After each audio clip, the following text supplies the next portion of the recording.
Today's visit also highlights the strong contrast between President Xi of China and Prime Minister Modi of India. Xi is an autocrat, a president for life now. Modi is a democratically elected leader.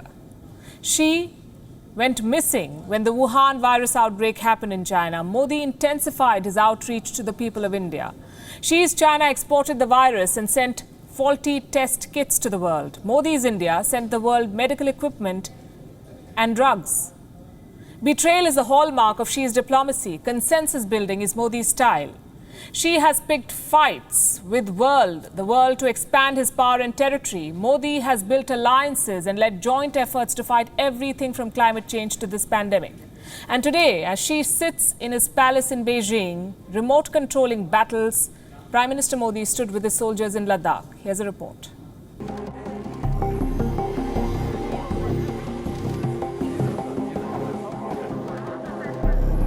These pictures from March tell the story of China's response to the coronavirus outbreak. Xi Jinping was visiting Wuhan for the first time since the outbreak began. He was at Huoshenshan Hospital, an emergency facility that was built to tackle the growing number of cases in the hotspot. But Xi Jinping kept away from the doctors and patients. He chose to stay inside a conference room and meet the frontline workers via a video link. That is how the Chinese president tackled the worst health crisis in a century, by staying out of the public eye and delegating his deputy, Premier Li Keqiang, to lead the team in charge of the response. Xi Jinping went AWOL. That wasn't the case in India, where Prime Minister Narendra Modi has addressed the country at least 5 times since the Wuhan virus reached India. From the announcement of the lockdown to the unveiling of the economic package, Prime Minister Modi has been at the front and center of India's response, while Xi Jinping, the autocrat, has been pulling the strings from behind. When the outbreak peaked in Beijing, the Chinese president evaded the public eye. But once Wuhan was reopened, troops of the People's Liberation Army began chasing Xi's expansionist ambitions. China conducted frequent military activity in the South China Sea as well as close to Vietnam.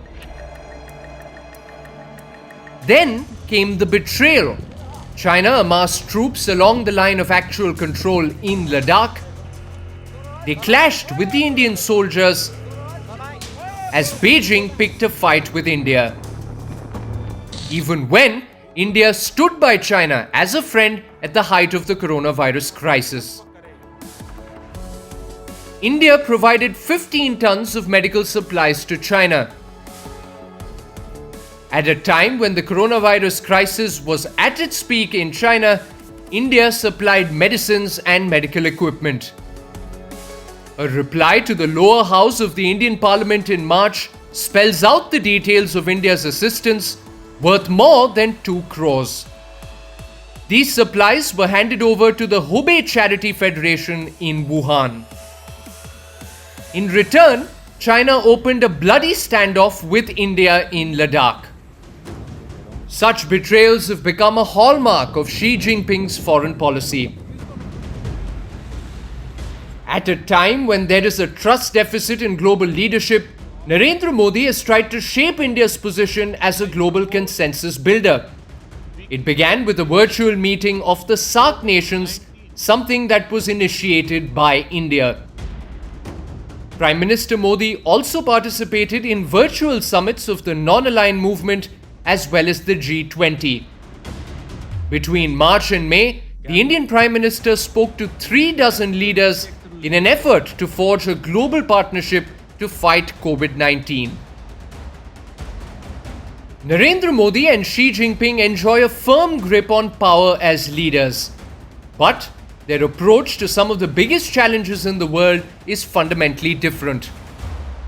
While Xi Jinping, the autocrat, has used the pandemic to embark on a global campaign to amass more power, Indian Prime Minister Narendra Modi's approach to COVID-19 has reaffirmed the country's position as a steady partner in an hour of crisis.